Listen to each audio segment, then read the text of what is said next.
کہ پیٹ بھر کر کھانے کی جس کو عادت ہو اس کی نصیحت کا دوسروں پہ اثر نہیں ہوتا، اور خود اس کے اوپر دوسرے بندے کی نصیحت کا اثر نہیں ہوتا۔ فتاوی ہندیہ میں یہ بات لکھی۔ اس بات کی طرف بھی ذرا غور کریں کہ کہیں ایسا تو نہیں ہمارے سیاہ کارناموں نے ہمارے رزق کے دروازوں کو بند کروا دیا ہو؟ کیوں چھوٹی چھوٹی اس بات پہ کسی نے جادو کر دیا، کوئی جنات کا اثر، کوئی فلاں اثر، خام مخواہ عاملوں کے پیچھے بھاگتے پھرتے ہیں، ایمان خراب کرتے۔ اگر کمرے میں اندھیرا ہو تو انسان سوچتا ہے کہ کھڑکیاں دروازے بند ہیں، یہ نہیں کبھی سوچتا کہ کسی نے کوئی عمل کر دیا، کمرے میں اندھیرا ہو گیا۔ ایک کھڑکی کھولتا ہے، ادھر سے روشنی نہیں آ رہی، دوسری کھڑکی کھولتا ہے، تازہ ہوا نہیں آ رہی، دروازہ کھول دیتا ہے۔ ہم بھی سوچیں کہ ہمارے اوپر اگر یہ معاملہ ہے تو ان دروازوں کو کس چیز نے بند کیا، اور اب ان دروازوں کو ہم کیسے کھول سکتے ہیں؟ نکتے کی بات، تدبیر پیالہ ہے اور اللہ ہی دینے والا ہے۔ تدبیر پیالہ ہے اور اللہ ہی دینے والا ہے۔ تو جب پروردگار دینے والا ہے تو پرواہ کس بات کی؟ اس لیے اللہ رب العزت نے مال کو خیر کہا، انہ لحب الخیر لشدید۔ مال کو قیامہ کہا۔ قرآن مجید میں دو چیزوں کو قیامہ فرمایا، ایک بیت اللہ کو، جعل اللہ الکعبۃ البیت الحرام قیاما للناس، اس لیے کہ بیت اللہ انسان کی روحانی زندگی کے قیام کا سبب، اور مال کو قیامہ کہا، وَلَا تُؤْتُوا السُّفَهَاءَ أَمْوَالَكُمُ الَّتِي جَعَلَ اللَّهُ لَكُمْ قِيَامًا، یہ انسان کی جسمانی زندگی کے قیام کا سبب۔ اور آج کے دور میں مال انسان کے ایمان کے لیے ڈھال ہے۔ آج کے دور میں مال انسان کے ایمان کے لیے ڈھال ہے، ورنہ جس کے پاس مال نہیں وہ تو لوگوں کی جیب کا رومال ہے۔ جیب کا رومال ناک صاف کی پھینک دیا۔ غریب آدمی کا آج یہی حال، لوگ مطلب نکالتے ہیں ایک طرف، حیثیت ہی نہیں معاشرے میں۔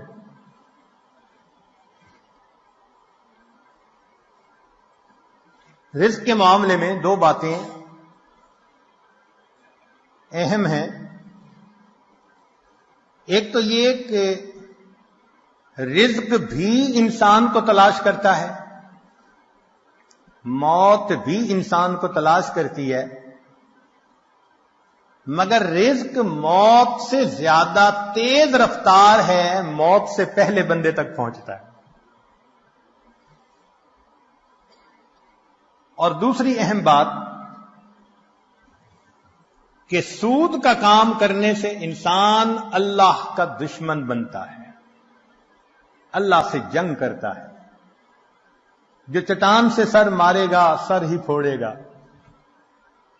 جو اللہ سے جنگ کرے گا اپنی تباہی کا خود ذمہ دار۔ ظاہر آنکھ کیوں دیکھتی ہے؟ بینک سے قرضہ لے لو، بزنس اچھا چلے گا۔ ان بینک کے قرضوں کے پیچھے ہم نے ہزاروں کو بینک رپٹ ہوتے ہوئے دیکھا ہے۔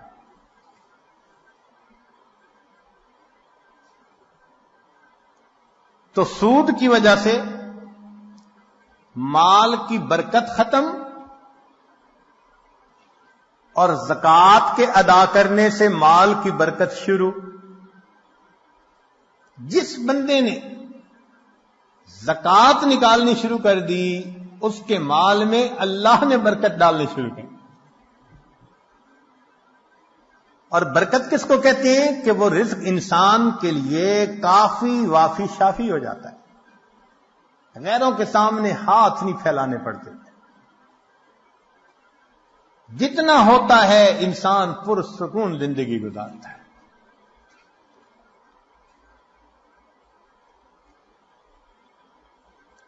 آج کے دور کا سب سے بڑا فتنہ یہی, یا لیت لنا مثل ما اوتی قارون, اے کاش ہمیں بھی وہ ملتا جو قارون کو ملا تھا.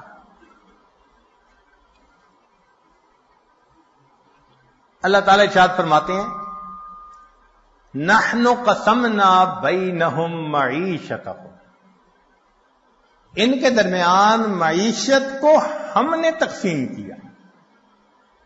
تو مومن اللہ کی تقسیم پہ راضی رہے. اپنی طرف سے پسینہ بہائے وہ ہماری ذمہ داری ہے. اس کے بعد دال ساگ بھی مل جائے تو اللہ کا شکر ادا کرے.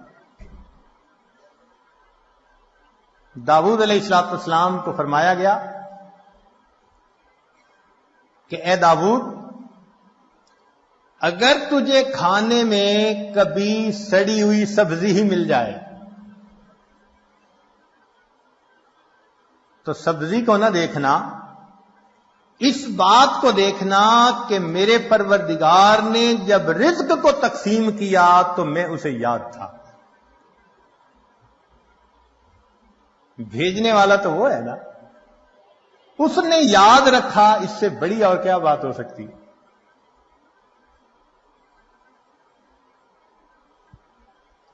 اس لیے مال کی طلب میں اجمال ہو, اضطراب نہیں ہونا چاہیے.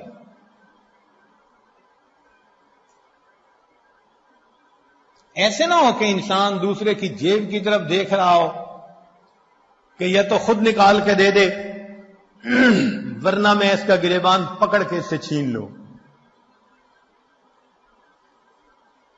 اللہ پہ توکل کریں گے تو اللہ تعالیٰ اتنا دیں گے کہ آپ بس بس کریں گے.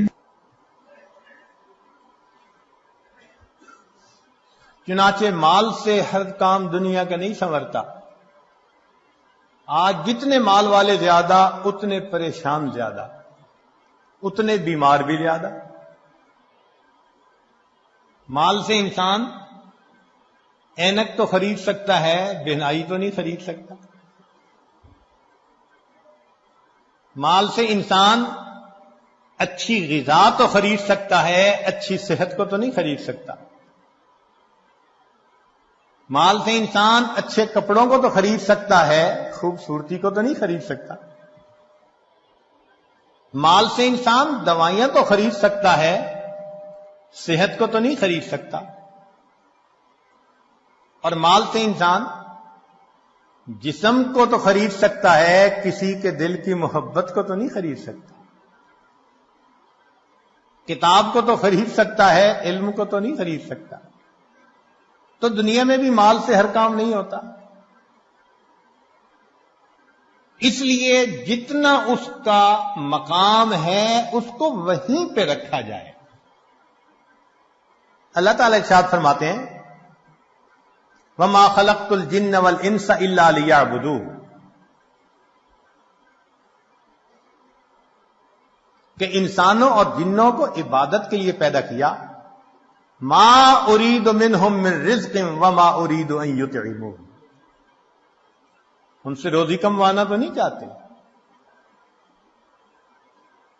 ہم نہیں چاہتے کہ گدھے کی طرح صبح سے لے کے شام تک جتا رہے اور نمازوں کی ہوش ہی نہ ہو.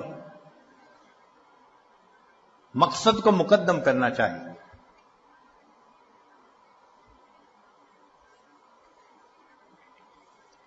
اللہ رب العزت رزق پہنچا کر رہتے ہیں. چنانچہ باجید بستامی رحمت اللہ علیہ سے کسی نے کہا کہ حضرت کیا کریں، رزق کی بڑی پریشانی ہے. تو فرمایا کہ تم اپنے گھر جاؤ اور تمہیں اپنے گھر میں جو بندہ ایسا نظر آئے کہ اس کا رزق تمہارے ذمے، بازو پکڑ کے گھر سے نکال دو، اور جس کا رزق خدا کے ذمے تو تمہیں کیا پرواہ.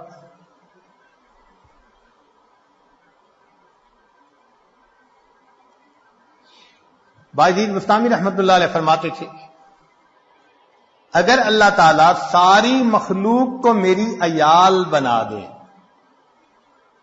اور ساری زمین کو تانبے کی بنا دے اور آسمان سے ایک قطرہ بھی بارش کا نہ ٹپکے، مجھے اتنے عیال کی روزی کی پریشانی نہیں، میرا مولا روزی پہنچا دے گا. ایسا یقین تھا ہمارے بزرگوں کو اللہ رب العزت کی ذات پر. چنانچہ باجید بستامی رحمۃ اللہ نے کسی کے پیچھے نماز پڑھی، امام صاحب نے تعارف کیا تو پوچھا من این تاکل، بھئی آپ کا ذریعہ معاش کیا ہے، کہاں سے روٹی کھاتے ہیں؟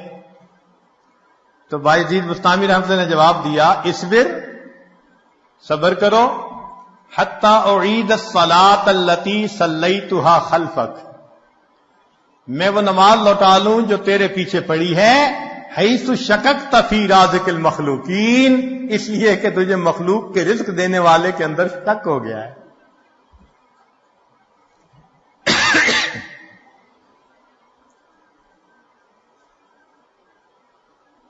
بنو کا ایک نشئی تھا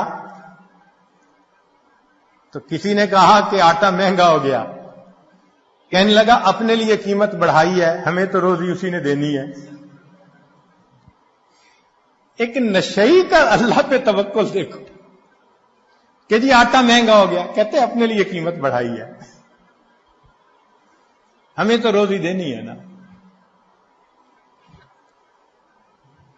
اللہ کے پیارے حبیب صلی اللہ علیہ وسلم نے اپنی تعلیمات میں اس رزق کی پریشانی کے بھی اسباب بتلا دیے کہ یہ پریشانی کیسے دور ہو سکتی ہے. چنانچہ قرآن و احادیث میں سے 16 ایسے نکتے ہیں جو ہم نے آج جمع کیے،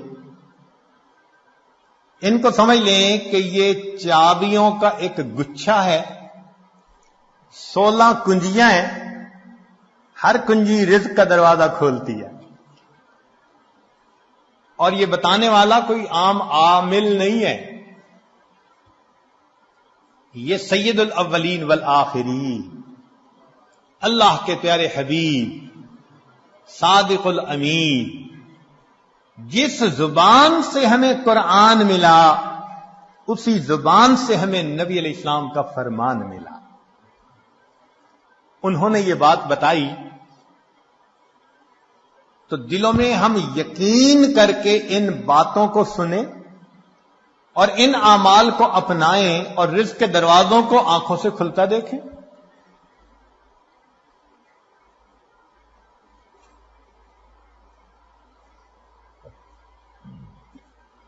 رزق کی پہلی کنجی اللہ تعالی ارشاد فرماتے ہیں وَأْمُرْ أَهْلَكَ بِالصَّلَاةِ وَاسْتَبِرْ عَلَيْهَا، اہل خانہ کو نماز کا حکم دیجئے اور اس پر جمے رہیے، صبر کیجئے. لا نسألک رزقا، ہم آپ سے رزق نہیں چاہتے، نحن نرزقک، رزق ہم پہنچائیں گے.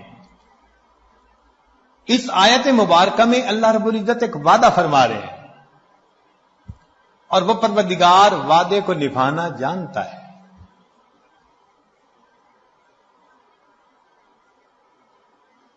تو معلوم ہوا کہ جس گھر کے سب مرد عورتیں اہتمام کے ساتھ نماز پڑھیں، ایک ہوتی ہے گنڈے دار نماز،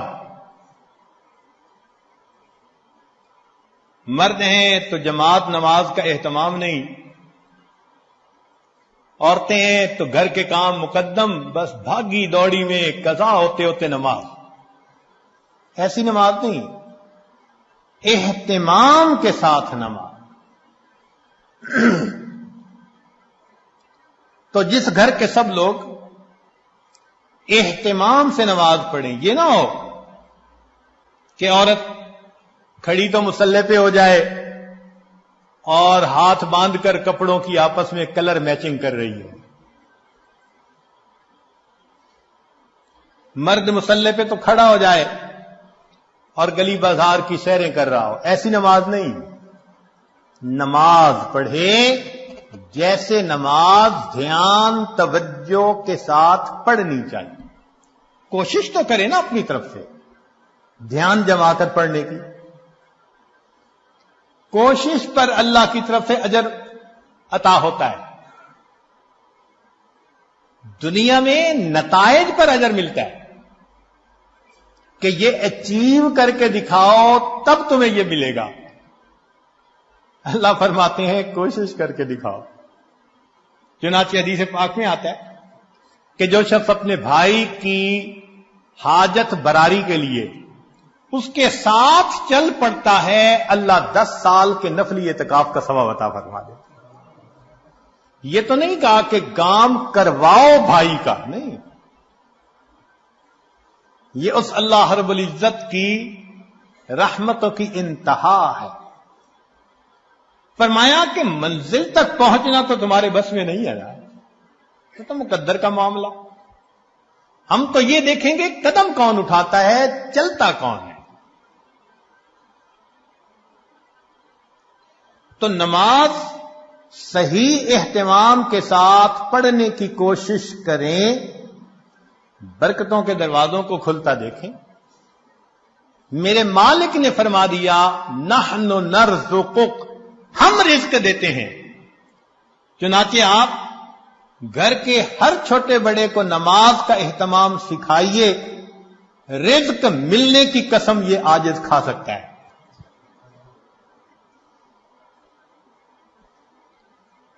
ماسٹر کی ہے رزق کی.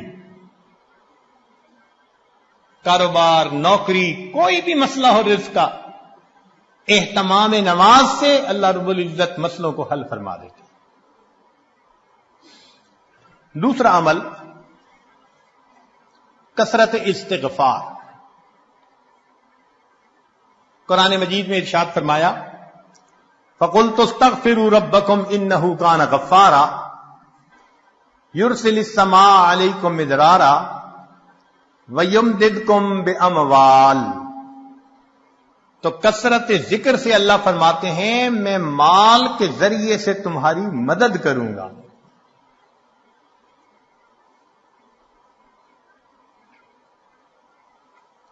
ایک اور حدیث پاک میں ہے من اکثر من الاستغفار جعل اللہ له من كل هم فرجا ومن كل ضيق مخرجا ورزقه من حيث لا يحتسب.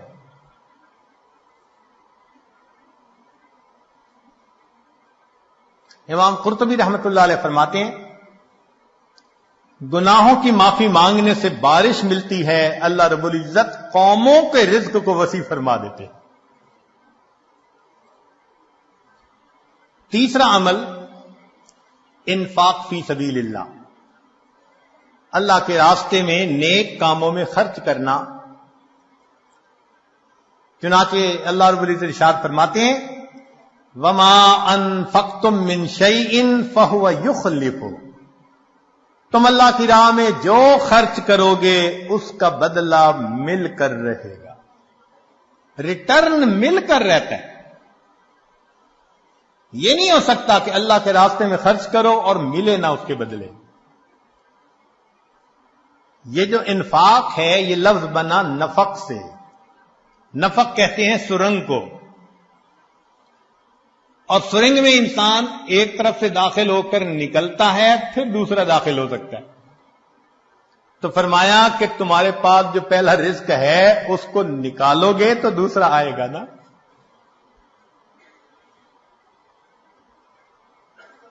وما تنفقوا من خیر یوفى الیکم،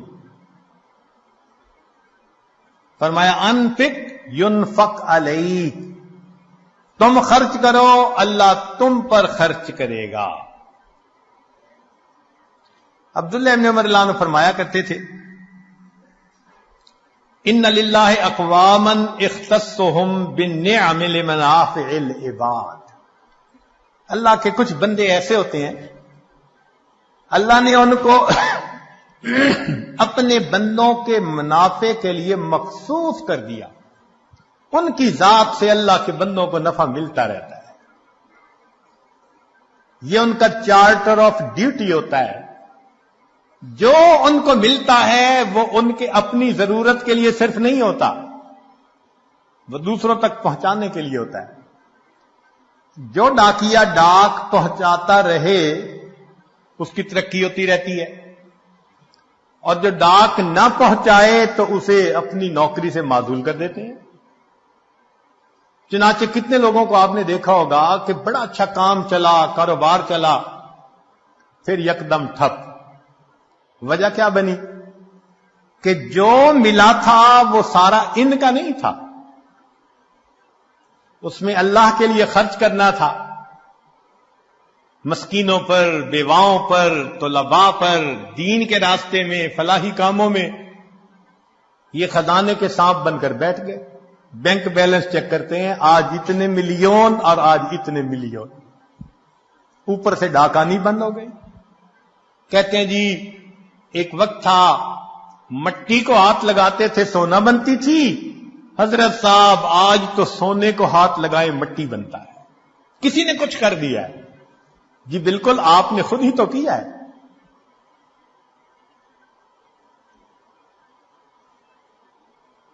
آپ کی تو بہترین نوکری لگی تھی کہ اللہ کے بندوں کو ان کا حصہ پہنچاؤ۔ کتنا پہنچانا تھا؟ پورے مال میں سے 2.5%، زکوٰۃ پورے مال میں سے 2.5%۔ سبحان اللہ، ہم نے دیکھا لوگ چاہتے ہیں بڑے کی نوکری کریں، چنانچہ چھوٹی کمپنی کی بجائے بڑی کمپنی کی نوکری، اور بڑی کمپنی کی بجائے ملٹی نیشنل کمپنی کی نوکری جی، اور زیادہ بینیفٹ ملیں گے۔ تو کیا اچھا کہ ہم سب سے بڑے کی نوکری کریں۔ سب سے بڑے کی نوکری یہ کہ جو اللہ نے مال دیا گن گن کر اس کی زکوٰۃ کو نکالیں۔ اللہ وہ پروردگار ہے جو 2.5% مال غریبوں تک پہنچانے کے بدلے امیروں کو 97.5% تنخواہ عطا۔ اتنا بڑا کوئی پے کرنے والا مالک دیکھا جو 97.5% تنخواہ پے کرے؟ یہ تمہاری تنخواہ ہے اور ڈیوٹی اتنی ہے کہ 2.5% تم میرے جو محتاج بندے ہیں، ضرورت مندے ہیں، یہ تنخواہ ان تک پہنچائے۔ اب جو 2.5% کو بھی لے کے بیٹھ جائے تو پھر اس کی بجائے اللہ تعالیٰ رزق کسی اور کے ذریعے سے پہنچا دیں گے۔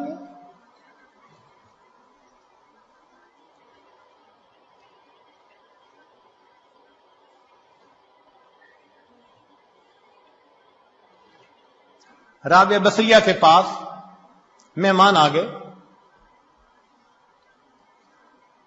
اتنی دیر میں دروازہ کھٹکھٹایا گیا، خادمہ نے کہا جی کہ کوئی بندہ کھانا لایا ہے۔ فرمان لگی گنو کتنی روٹیاں؟ اس نے کہا 9۔ کہنے لگی یہ میرا حصہ نہیں، کسی اور کا ہے، اسے کہو جاؤ۔ دوبارہ دروازہ کھٹکھٹایا، کوئی بندہ کھانا لایا ہے، روٹیاں گنو۔ اس نے کہا جی 9۔ بھئی میرا حصہ نہیں کہہ دیا، اس کو جو جاؤ کسی اور کا ہے۔ پھر تھوڑی دیر بعد تیسری مرتبہ دروازہ کھٹکھٹا، خادمہ نے کہا جی کہ پھر کوئی بندہ روٹی لایا ہے، کتنی؟ 9۔ اس نے کہا میرا حصہ نہیں، جاؤ اس کو کہہ دو چلا جائے۔ اس نے کہا کیوں نہیں لے رہی، مہمان بھی تو ہیں۔ اس نے کہا دیکھو میرے پاس آج صبح 1 روٹی تھی، سائل آیا تھا، میں نے اللہ کی رضا کے لیے 1 روٹی دے دی، میرے اللہ کا وعدہ ہے من جاء بالحسنۃ فلہ عشر امثالہ، 10 گنا ملے گا۔ 9 روٹیاں میری نہیں ہو سکتی، خادمہ نے ہاتھ جوڑ دیے، مجھے بھی بھوک لگی ہوئی تھی، 1 روٹی میں خود رکھ رہی تھی، یہ 10 ہی ہیں۔ ایسا کامل یقین اللہ کے وعدوں پر۔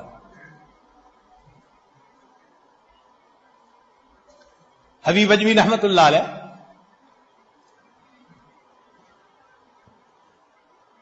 بیوی نے آٹا گوندا، پھر تنور جلانے کے لیے لکڑیاں کاٹنے گئی، پیچھے سے سائل آ گیا۔ اس نے کہا بڑا محتاج ہوں، اللہ کے لیے کچھ دے دو۔ اللہ والوں کی عادت ہوتی ہے جب کوئی اللہ کے لیے کہتا ہے تو پھر وہ کھول دیتے ہیں اپنے دونوں ہاتھوں کو۔ انہوں نے وہی آٹا اٹھا کے دے دیا۔ اب بیوی لکڑیاں لے کے آئی، اس نے کہا آٹا، کہنے لگے میں نے روٹیاں پکنے کے لیے بھیجا ہے، میں نے روٹیاں پکنے کے لیے بھیجا ہے۔ ابھی ان کی بیوی نے چولہے میں آگ پوری نہیں جلائی تھی کہ اتنے میں دروازہ کھٹکھٹایا۔ بیوی نے پوچھا کون؟ کہنے والے نے روٹیاں بھی دے دی، سالن بھی دے دی۔ تو بیوی نے آ کر کہا کہ تم نے جہاں روٹیاں پکنے بھیجی تھی، پکانے والے نے سالن بھی ساتھ بھیج دیا ہے۔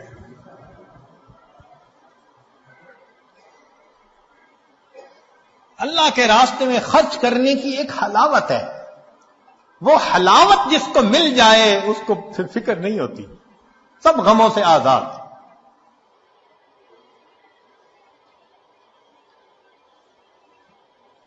رزق کی کشائش کے لیے اگلا نسخہ دین کی خاطر ہجرت کرنا۔ اللہ رب العزت فرماتے ہیں وَمَن يُهَاجِرْ فِي سَبِيلِ اللَّهِ يَجِدْ فِي الْأَرْضِ مُرَاغَمًا كَثِيرًا وَسَعَةً، جو اللہ کے راستے میں ہجرت کرے اسے جائے پناہ بھی ملے گی، رزق میں وسعت بھی ملے گی۔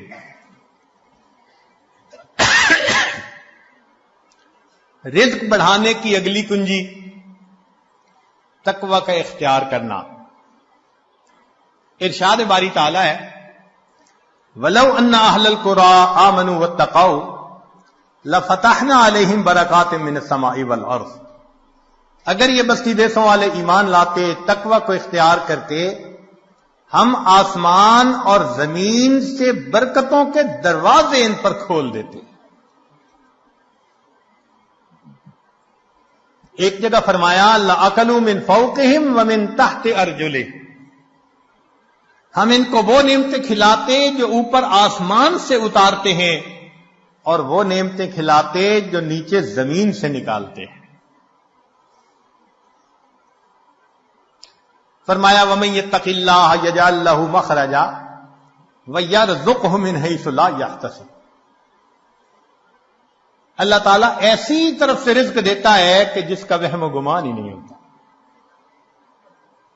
نبی الاسلام نے فرمایا علیک بتقوی اللہ فإنہا جماع کل خیر، تقوی اختیار کرو یہ تمام خوبیوں کی جامع ہے۔ سفیان ثوری رحمت اللہ علیہ عجیب بات فرماتے تھے اتق اللہ فما رأیت تقیا محتاجا، میں نے آج تک کسی متقی بندے کو محتاج نہیں دیکھا کہ در در کے دھکے کھاتا پھرے، لوگوں کے سامنے ہاتھ پھیلاتا پھرے۔ آپ بتائیے، آپ نے بھی بڑی دنیا دیکھی، سمجھدار ہیں، عقل مند ہیں، تعلیم یافتہ ہیں، آپ نے اپنی زندگی میں کسی حافظ با عمل یا عالم با عمل کو بھوکا پیاسا ایڑیاں رگڑتے مرتے دیکھا ہے تو بتا دیجئے۔ ایک مثال پیش نہیں کر سکتے۔ ہم نے اپنی زندگی میں P H D doctor, highest degree qualification کی دنیا میں بھوک پیاس سے ایڑیاں رگڑتے مرتے دیکھا۔ ہم یہ تو بتا سکتے ہیں کہ نیکی تقوی کی لائن میں زیادہ کھا کر مر گئے. امام مسلم رحمت اللہ علیہ کا واقعہ، کھجوریں زیادہ کھانے سے موت آ گئی. یہ نہیں بتا سکتے کہ جی بھوکا پیاسا، کہتے ہیں نا جی طلباء کہاں سے کھائیں گے؟ بھائی جہاں سے انبیاء کھاتے تھے وہیں سے ان کے جانشین بھی کھائیں گے.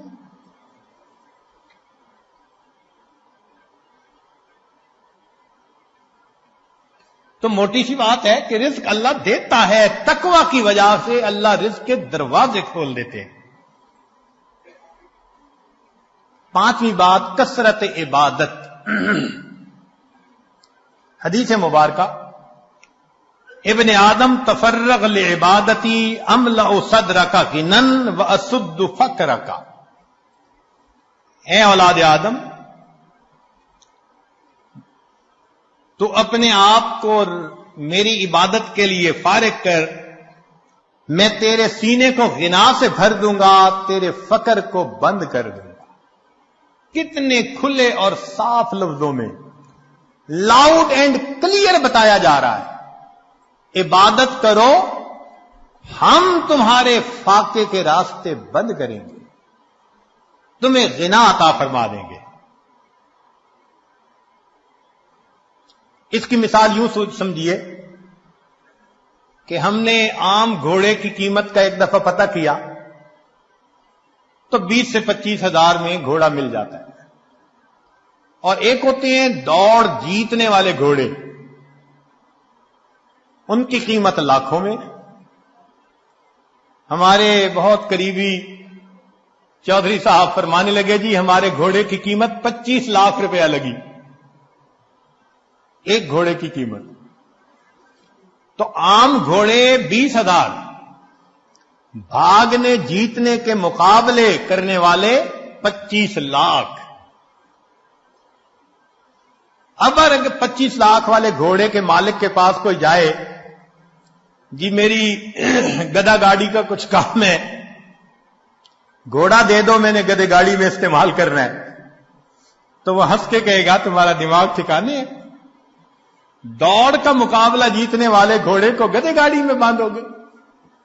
جس طرح دنیا دار انسان دوڑ کا مقابلہ جیتنے والے گھوڑے کو گدے گاڑی میں باندھنا پسند نہیں کرتا، اللہ کی قسم اللہ رب العزت دین پہ چلنے والوں کو دنیا کی گدے گاڑی میں باندھنا پسند نہیں فرماتے.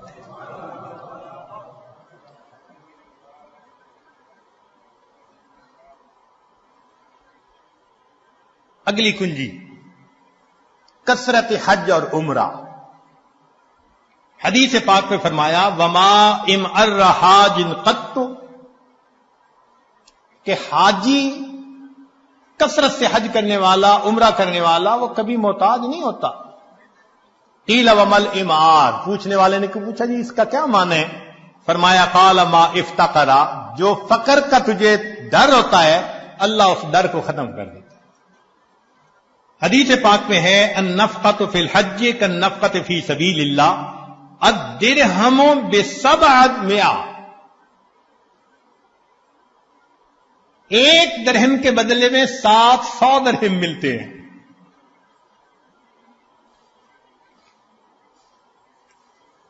رزق کی ایک اور کنجی صلہ رحمی. ابو ہریرہ رضی اللہ عنہ فرماتے ہیں، بخاری شریف کی روایت، من احب ان یزاد فی عمرہ ویزاد فی رزقہ فلیصل رحمہ، جو چاہے کہ میرے عمر زیادہ ہو اور میرا رزق زیادہ ہو، اس کو چاہیے کہ رشتہ داروں کے ساتھ اچھا سلوک رکھے. آج اگر رزق کی شکایتیں زیادہ ہیں تو دوسری طرف معاملات بھی دیکھو، بہن سے نہیں بولتے، بھائی سے نہیں بولتے، پھپھو سے لڑائی، چچا سے لڑائی، ان کے گھر کا کھانا نہیں کھاتے، پانی نہیں پیتے، کچھ پڑھ کے نہ پلا دیں.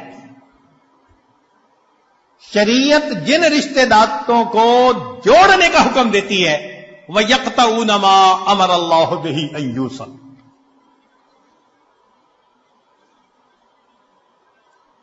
جب ہم رشتے ناتوں کا خیال نہیں کریں گے تو پھر رزق کے دروازے تو خود بند کریں گے ہم. ہاں، اگر دین کا کوئی ایسا معاملہ ہے تو سلام دعا تو سب کے ساتھ رکھیے نا. سلام کرنا، حال احوال پوچھنا، یہ تو لازم ہے. زیادہ قرب کا تعلق رکھنا نہ رکھنا یہ بندے کا اپنا چوائس ہوتا ہے.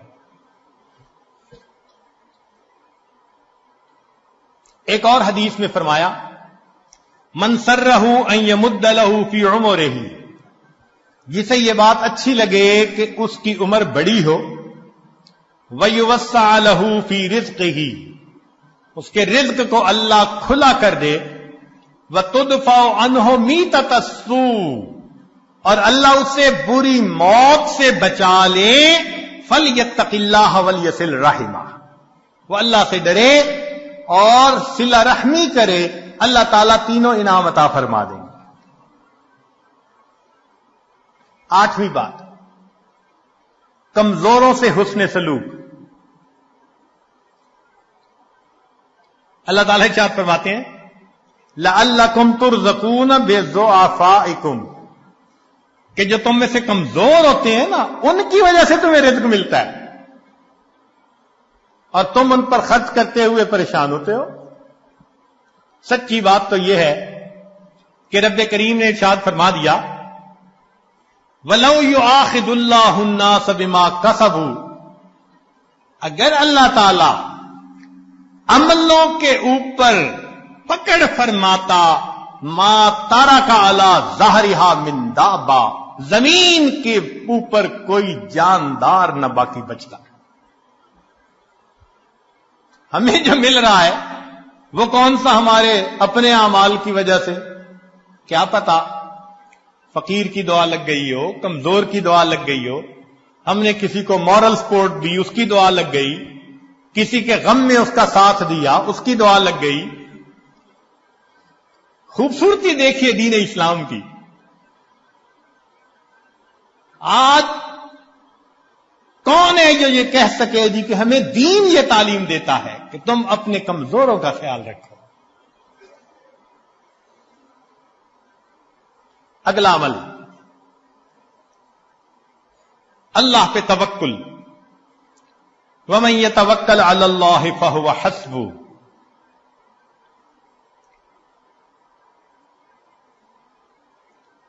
جو اللہ پر توکل کرتا ہے پھر اللہ اس کے لیے کافی ہو جاتا ہے. اس کی تفصیل حدیث مبارکہ میں لو انکم تتوکلون علی اللہ حق توکلہ، اگر تم اللہ پہ توکل کرو جیسے توکل کرنے کا حق ہے، لرازقکم کما یرزق الطیور، اللہ تمہیں رزق دے گا جیسے پرندوں کو دیتا ہے. تغدو خماسا، گھر سے خالی پیٹ نکلتے ہیں، وتروح بتانا، اور واپس پیٹ بھرے ہوئے لوٹتے ہیں.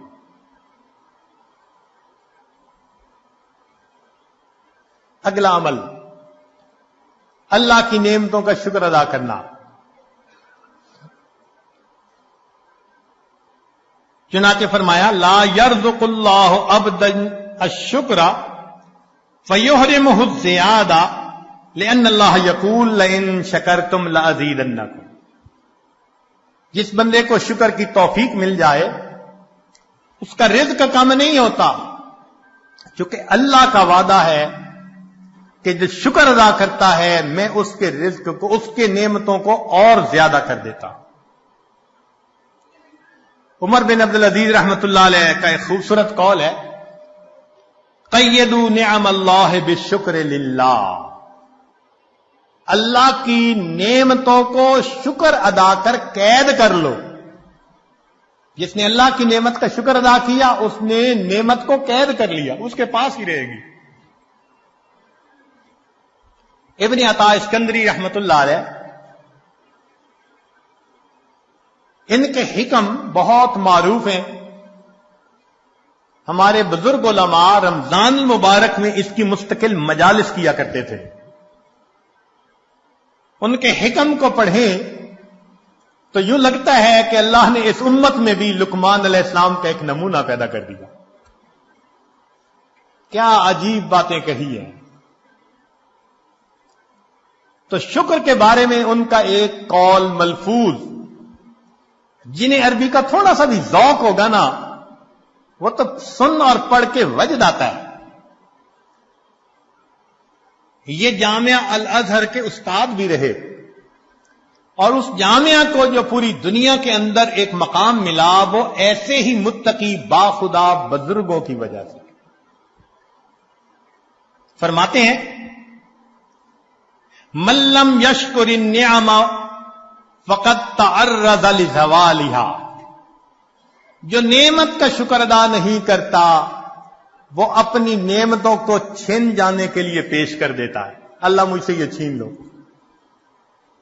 من لم یشکر النعم فقد تعرض لزوالها ومن شکرها فقد قید بعقالها، اور جو شکر ادا کرتا ہے وہ ان نعمتوں کو نکیل ڈال کے اپنے پاس قابو کر لیتا ہے. تو شکر ادا کر کے اللہ کی نعمتوں کو نکیل ڈال لیجئے. پھر فرمایا گھر انسان جائے تو اپنے اہل خانہ کو سلام کرے. اب بتائیے یہ کتنا چھوٹا سا عمل ہے. حدیث پاک میں ہے، نبی السلام نے فرمایا ثلاثۃ کلہم ضامن علی اللہ، تین ہیں جن کی ضمانت اللہ نے لی. ان عاش رزق وکفا، اگر وہ زندہ رہے گا اللہ رزق دے گا جو اس کے لیے کافی ہوگا. ان تین میں سے ایک بندہ رجل داخل بیتہ بسلام، جو اپنے گھر میں داخل ہو اپنے اہل خانہ کو سلام کرے. یہ کتنا چھوٹا سا عمل ہے. اب بتائیے کہ اس عمل پر رزق کا دروازہ کھلنے کے وعدے، اور ہوتا کیا ہے؟ دفتر میں بڑے مزے سے دوستوں میں کھل کھلا کے ہنس رہے ہیں، گھر میں قدم رکھا اور پارا ہائی. خود کہتے ہیں حضرت پتہ نہیں کیا ہوتا ہے، گھر آتا ہوں پارا چڑھ جاتا ہے. یہ آگ شیطانیت ہے، تو شیطان تمہارے اوپر سوار ہو جاتا ہے. اس کو گدھا ملا ہوا ہے، لہذا گھر میں داخل ہونے سے پہلے وہ گدھے پہ چھلانگ مار کے بیٹھ جاتا ہے.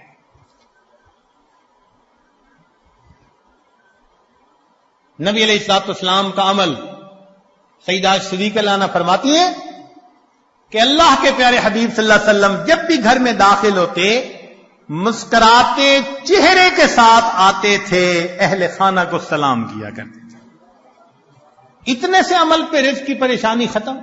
اللہ اکبر کبیرہ.